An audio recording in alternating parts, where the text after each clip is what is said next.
today on Divorce Court. I'm here because I think Chris is cheating on me. I've never cheated on her, and I haven't cheated on her. Misty really needs to show me more respect.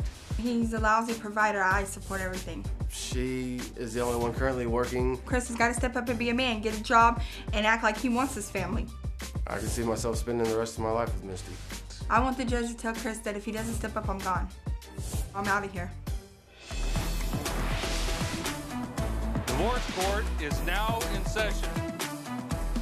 Good day, ladies and gentlemen. I'm here today with Misty Manning and Christopher Curtis. The two of you have been together for 2 years. You are here on before your vows. You love each other, you want to be with each other, but you're not quite sure whether or not you should get married. So you've come before me, you've taken my compatibility test and given me your license with permission to tear it up should I find the union ill-advised. Ms. Manning, I'm going to start with you. Why don't you tell me why you love him, but why you're not so sure you should marry him? Your Honor, I'm here today because I think my boyfriend Chris is cheating on me. When I was in the hospital with pneumonia, he texted his ex-girlfriend asking her to come and see him. When she asked him, well, what about Misty? He said, well, she don't know, won't hurt. He texted another one of his exes asking her, telling her he still had feelings for her, wanting to know if she still had feelings for him. Could they get back together? There was a time where there was a lady that texted the phone or called the phone, and we were in bed, he was in the bathroom, and I answered it. Well, when I answered it, she said, oh, really? And I said, can I ask who this is? She said, why don't you ask Chris who I am? Hung up. So when he came out of the bathroom, I asked him. He says he don't know who it was, he's never seen that number before, but I've recognized that number several times on his phone. Mr. Curtis, that was a whole lot in one fell swoop. Do you have a response to any of that? Your Honor, I never cheated on her, and when the lady called my phone, Misty pretended to be, or text my phone, I should say, Misty pretended to be me just to gain information from her. In regards to me texting an ex, yes, I did text an ex, and I did ask her to come to the hospital, but at that point in time, I didn't know if Misty was going to live or die, and it wasn't for me to cheat on her. I was needing somebody to confide in. You mean to tell me you got your woman in the hospital, you don't know if she's going to live or die, and you turn to an ex-girlfriend for support? Yes, this is what you're telling me? Yes, Your Honor. How much sense does that make? At the point in time, it made a lot of sense, but now it doesn't make any. There's growth right there. Mr. Curtis, what is your primary concern with respect to this relationship? My primary concern in this relationship is that I'm tired of her accusing me of cheating on her and her not respecting me. Well, that was short and sweet. Ms. Manning, can you tell me any other reasons why you believe that he's cheating on you? Your Honor, he's always telling lies. He is a pathological liar. He lies about everything. One time he said he was going to go and apply for a job. He lied. He didn't go and apply for a job. He went and donated plasma. And when he had an interview, he told the interview people that I was in the hospital having a miscarriage. I was never pregnant. Did you do that, Mr. Curtis? That's a yes. Yes. Yeah. So, are you unemployed now? Yes, Your Honor. How long have you been unemployed? 3 months. Okay. Did you tell her you were going to get a job and had a job interview when you didn't? No. I did go apply for the job, and I did have an interview. I just didn't make the interview. And you didn't make the interview because? I was donating plasma, and the time that... You just didn't want to get the job, right? Because there's no time frame in which you have to donate plasma. If you got a job interview, you go. You don't. Right. It's not like the plasma people, the blood people tackled you on the way to the interview and dragged you in and tapped your vein. You made a decision not to go to the interview and to give plasma instead, correct? Yes, ma'am. There you go. We're getting growth over here. Mr. Curtis, do you respect her? Yes, I respect her. How come so many lies and so many, I'm going to get a job but don't get a job? Got an ex coming to the hospital while she's there. Why so disrespectful? Because I guess I'm taking out what happened to me in my past relationship out on her. What happened in your past relationship? Past relationships, I've been cheated on. I've done everything else for the person that I was with and didn't get any recognition for it. So therefore, being with Misty, I take that out on her. You take advantage of her before she can take advantage of you. I guess in a way, yes, Your Honor.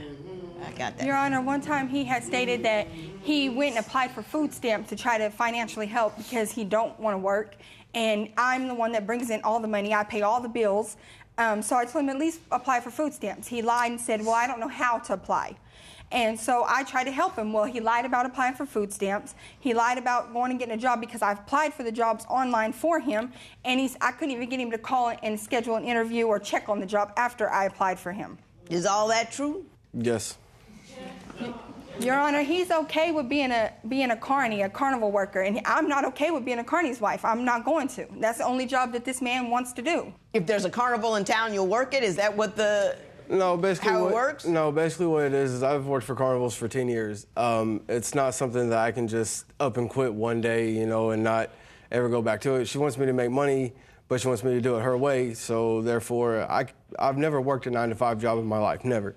I've worked carnivals for the last 10.5 years. Do you have to travel with them? Yes. From city to city? Yeah. And she doesn't want you to do that because she wants you home. Exactly. But if she wants me to make money, I don't see a problem with it. As long as I'm sending her money at least every day or every week or whatever, I don't see... When he does work carnivals, does he send you money? No, Your Honor, he does not. That's a lie. And he is also lying because he said he's never worked a 9-to-5 job. When I got with this man, he was working at the Salvation Army in Tulsa, where I was stranded at for a couple weeks. So if he's never worked a 9-to-5 job, how did he work that job? If I would have known then that he was going to be like this, I would have never took him back home with me. You took him back home with you? I took him back from home with me from Oklahoma. How long did you know him before you took him back home with you? Not long, Your Honor. Give me a ballpark. Your Honor, probably 3 weeks. Small ballpark, huh? Yes. Oh my God! Didn't anybody, when you brought him home, say, "Hey, do Yes, you really Your know Honor. this dude?" Yes. My parent did. My father did. He didn't like the idea of me bringing him home anyway, but I thought I was in love, and he couldn't tell me nothing better at the time. What was on your mind when you left the state with a woman after knowing her 3 weeks? Honestly, Your Honor, I don't know. I fell in love with her. That's all I can really say. Well, if this is what love looks like, I'd rather be alone. Your Honor, this man has a very bad anger problem. When we get in arguments or fights, he is quick to call me a bitch, quick to call me fat and put me down, quick to tell me he doesn't love me no more. Mr. Curtis?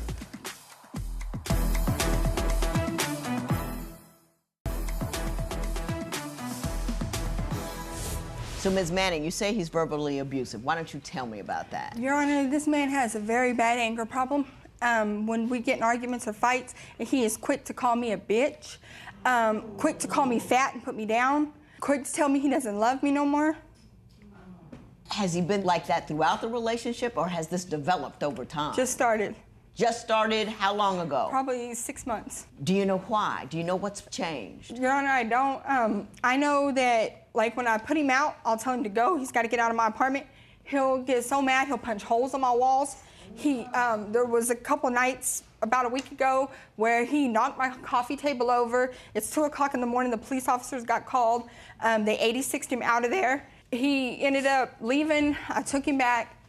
We were at my dad's. When we first came to Arkansas, we were at my dad's, and this man ended up getting in an argument with me, calling me fat, telling me I was worthless, putting holes in my dad's walls, so he had to step in, kicked him off the property, told him to leave. Mr. Curtis, are you shrinking at all over there? You starting to feel smaller and smaller? Yes, Your Honor, I am. I'm glad, because that means that you're conscious. Now, Mr. Curtis, do you admit to being verbally abusive? And if so, how did that develop as a lifestyle for you? Yes, I do admit to being verbally abusive, but when she starts yelling, I get irate. So therefore, I lose my temper very quickly. And yes, I have called her names, I admit that, and I regret that. And no sooner than I say it do I apologize to her for it. I mean, when we fight, we do fight. I've never laid hands on her, but I have broken our stuff and I have put holes in our wall, I'll admit that. And since you don't work, you don't have the money to replace them, so that puts the burden on her to replace those items you broke, correct? You're right, it does, and that doesn't give me right to do it. Mm-hmm. But I have fixed everything that I've put a hole in. Do you know why she's always yelling at you? Because I don't do nothing. There you go.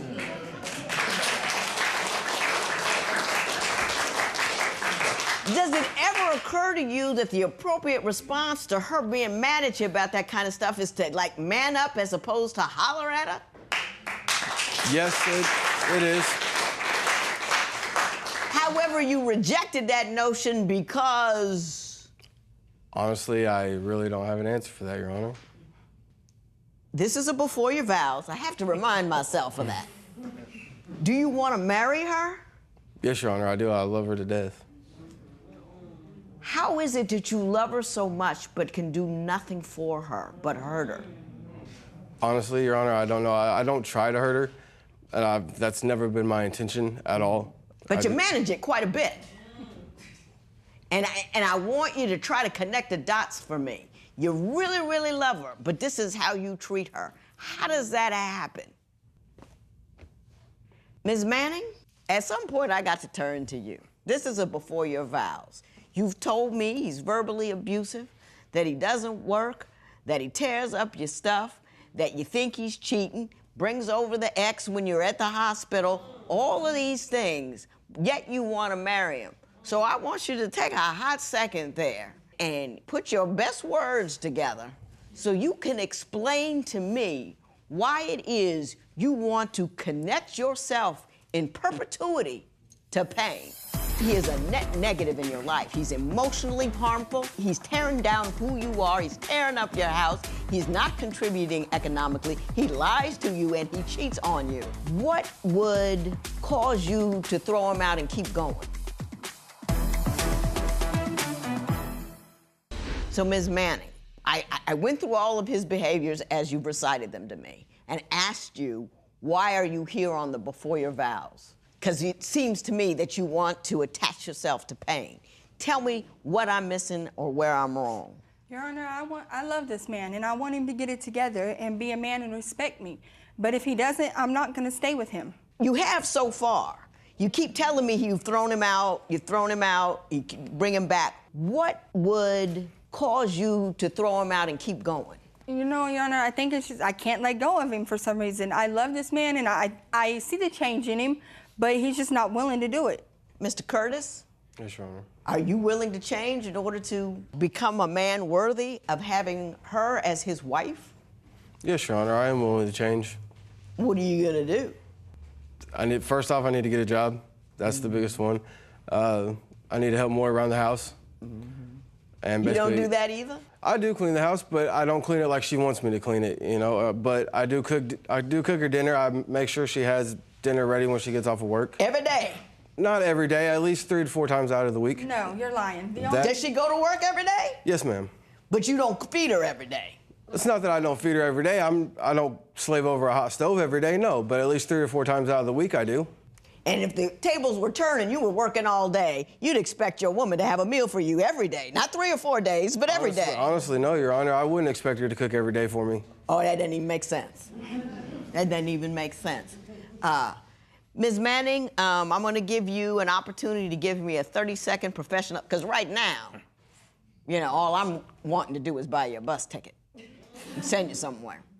So I want you to say something to me that would say, this is a union I'd be worth fighting for. Ready, set, go. I don't even know, Your Honor. I don't feel like I should be fighting for it. I really don't, because I don't see him changing. I don't see anything, working out with us. He don't want to work. We don't have no communication. When I ask him answers, he won't even tell me. He'll just say, I don't know, or the famous cop-out that he always does about the not you, it's me. Mm-hmm. I don't really see anything coming about it, Your Honor. I don't, and I've tried. I've cried to him, I've begged him, and I've talked to him like a woman, and he still refuses today to do anything. Mr. Curtis, you have 30 seconds to convince her that she shouldn't bounce you, as I'm going to recommend. I mean, like she said, we don't have any communication, and she's right, we don't. And when she does ask me questions, I can't give her an answer, but I do love her and I do care about her, and I'll do anything and everything it takes to keep her. That's it? Yes, Your Honor. Got it. Now I'm gonna talk to you. I'm gonna talk to you too. You may not have any fun, but I will.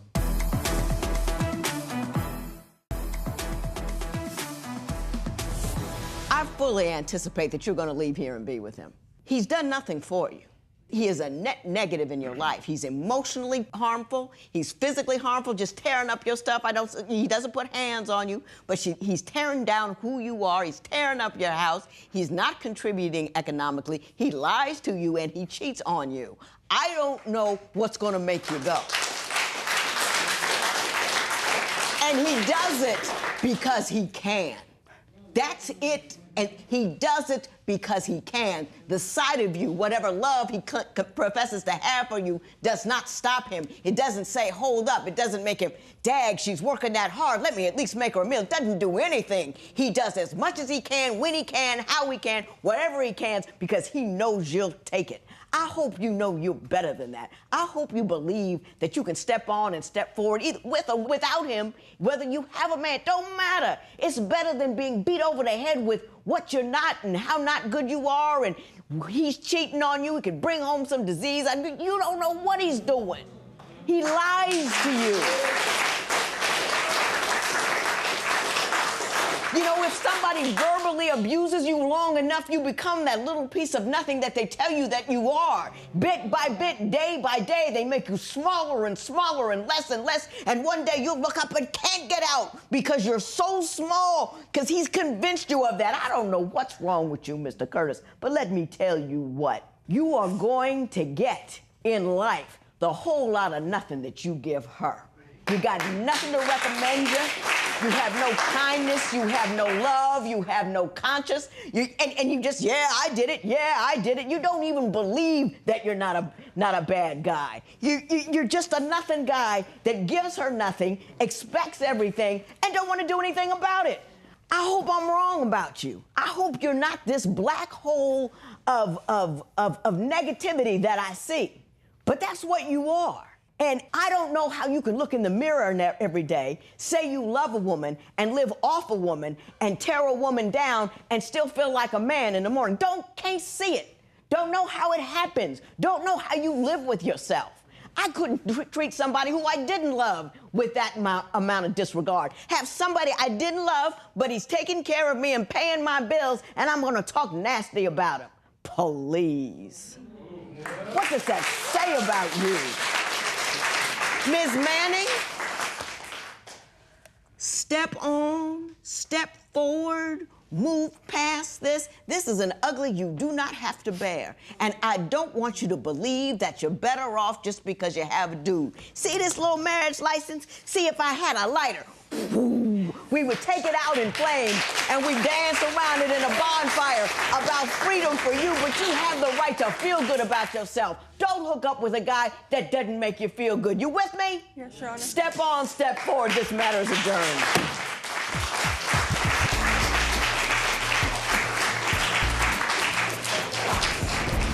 Misty, I'm sorry for everything that's happened in our relationship, and I don't want it to end like this. That's never how I wanted it to end, and I do love and care about you, and I do want to work this out. I did everything for Chris, but he threw it away. Like, he didn't appreciate it. And like the judge said, he thought I was gonna stay, and I'm not.